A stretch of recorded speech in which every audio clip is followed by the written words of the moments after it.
Olá a todos. Neste vídeo vamos dar um exemplo sobre este conceito de derivada direcional que temos vindo a aprofundar nos últimos dois vídeos.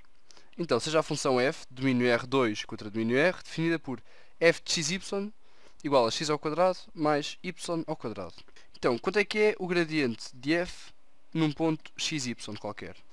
Então, vai ser o vetor cuja primeira componente é df dx no ponto xy e a segunda componente é df dy no ponto xy. E observando aqui a expressão da função, vemos que a derivada parcial de f em ordem a x vai ser 2x. E que a derivada parcial de f em ordem a y é 2y. Muito bem.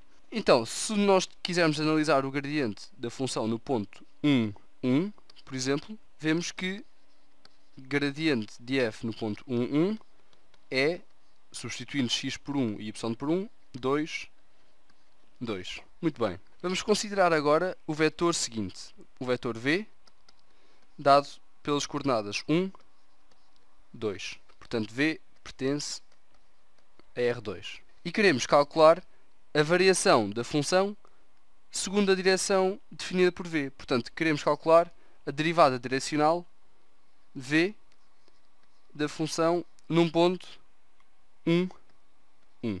Então, como nós vimos na definição, o vetor v só indica uma direção. De resto, o vetor v tem de ter norma igual a 1. Portanto, se o que interessa é a direção, temos de garantir que a norma deste vetor é igual a 1. E neste caso, a norma não é igual a 1. Portanto, para nós calcularmos esta derivada direcional, vamos ter de considerar um outro vetor, que eu vou considerar o vetor v', que é igual ao vetor v sobre norma do vetor v. E a norma do vetor v é fácil, porque é apenas raiz quadrada de 1 ao quadrado mais 2 ao quadrado. 1 ao quadrado mais 2 ao quadrado, que é igual a v sobre raiz de 5. Portanto, o que nós consideramos para calcular a derivada direcional é este vetor v'. Então vou descer aqui um bocado.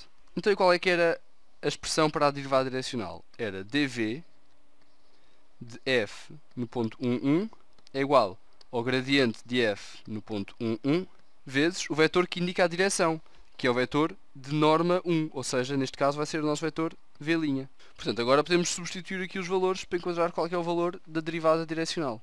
Gradiente de f no ponto 1 é o vetor 2, 2, que foi o que nós calculámos aqui. E o nosso vetor v' é apenas o nosso vetor v, que é o vetor 1, 2, a dividir por raiz de 5, para garantir que a norma de v' é igual a 1. E isto aqui é igual ao produto interno, portanto, 2 vezes 1, que é 2, mais 2 vezes 2, que é 4, sobre raiz de 5.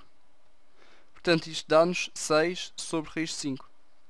Encontramos o valor da derivada direcional de f segundo a direção definida pelo vetor v. Podemos também determinar a direção segundo a qual a derivada de f no ponto 1, 1 é nula, ou seja, a direção perpendicular ao gradiente. Portanto, para nós termos um vetor v ortogonal ao gradiente de f no ponto 1, 1, temos de ter que o produto interno entre os dois é nulo. Portanto, o produto interno de v com o gradiente de f no ponto 1, 1 é igual a 0.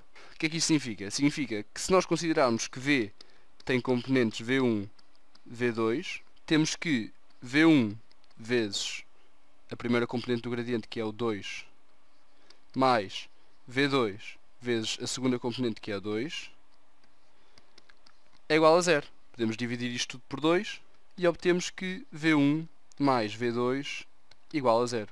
Ou seja, que v2 igual a menos v1. Portanto, escolhendo, por exemplo, v1 igual a 1, vemos que v2 é igual a menos 1. Logo que o vetor v de coordenadas 1, menos 1, indica a direção segundo a qual f não varia. Portanto, se nós agora desenharmos estes vetores todos num pequeno gráfico, temos o seguinte. Isto é y, isto é x. Temos aqui o vetor gradiente que tem x igual a 2. Portanto, isto aqui é 1, isto aqui é 2. E y igual a 2. Portanto, isto aqui é 1, isto aqui é 2. Portanto, este vetor aqui é o vetor gradiente. Isto é gradiente de f no ponto 1, 1. Depois, o vetor v indica uma direção diferente, que é uma direção com x igual a 1, y igual a 2, que é esta direção aqui.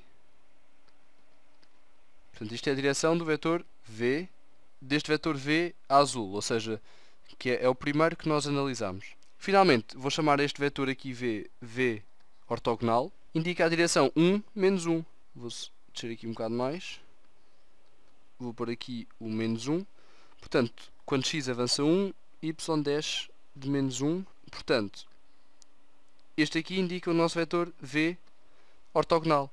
E reparamos bem que fizemos as contas da maneira certa, porque V é de facto ortogonal ao gradiente de f, no ponto 1. Espero que tenham gostado deste exemplo e até à próxima.